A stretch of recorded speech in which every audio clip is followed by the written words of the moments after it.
Bismillahirrahmanirrahim. Assalamualaikum warahmatullahi wabarakatuh.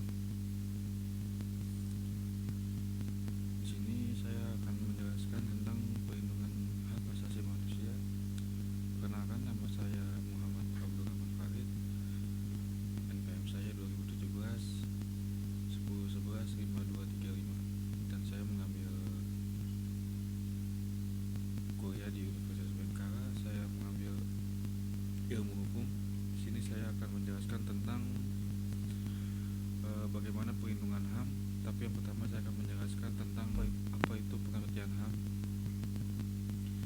Hak asasi manusia itu adalah suatu perangkat yang melekat pada hakikat dan keberadaan manusia sebagai makhluk Tuhan yang Maha Kuasa dan merupakan anugerah yang wajib dihormati, dijunjung tinggi, dan dilindungi oleh negara, hukum, pemerintah, dan setiap orang demi kehormatan adanya suatu perlindungan harkat dan martabat manusia.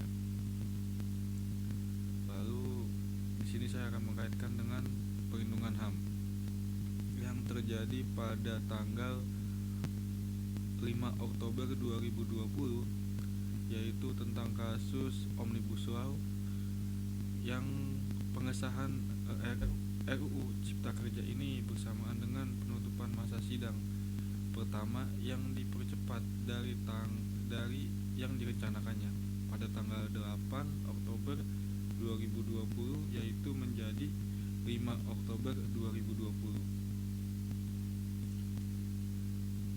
Nah, mengapa Indonesia itu memiliki kewajiban untuk menjamin dan memenuhi dan memastikan perlindungan dan penegakan terhadap hak asasi manusia seperti yang ditegaskan dalam pasal 28 1 ayat 4 Undang-Undang 1945.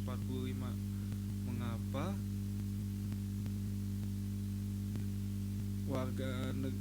masyarakatnya itu memiliki jaminannya itu perlindungan hukum. Pada kasus Omnibus Law banyak demonstrasi yang tidak dijamin haknya ketika mengajukan demonstrasi atau yang kita kenal itu demo. Pada kenyataan di lapangan banyak demonstrasi itu yang dilukai, yang dipukuli, dan masih banyak yang terjadi pada kejadian itu.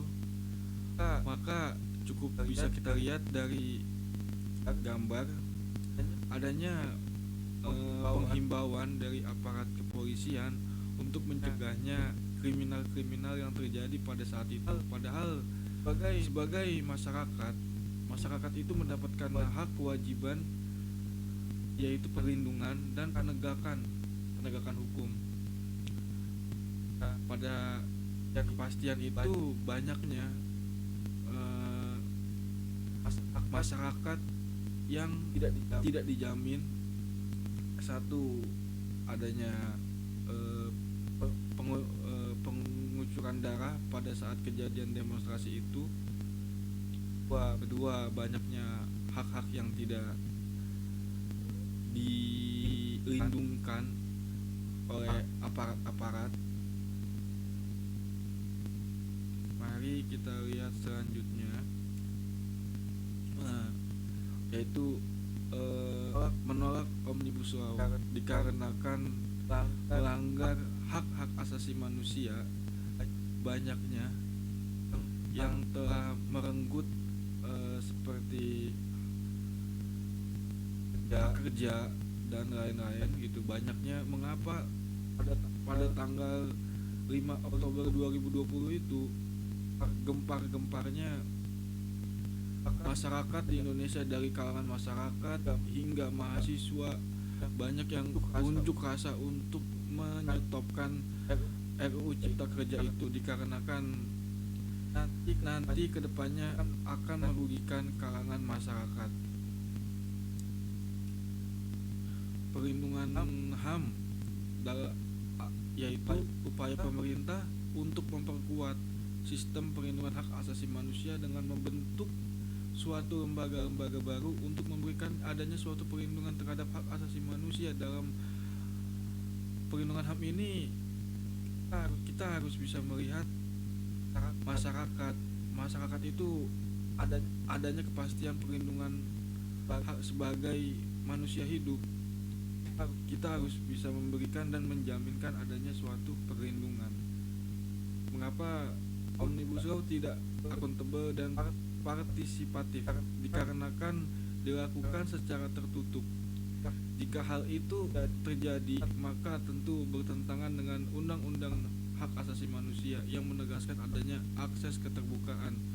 Mengapa di sini waktu kasus Omnibus Law tidak secara transparan, mengapa secara tertutup dan secara terburu-buru hingga akhirnya masyarakat dan kalangan mahasiswa lain itu melakukan unjuk rasa dan demo untuk menghentikan Omnibus Law itu tersebut. Cukup sekian, terima kasih.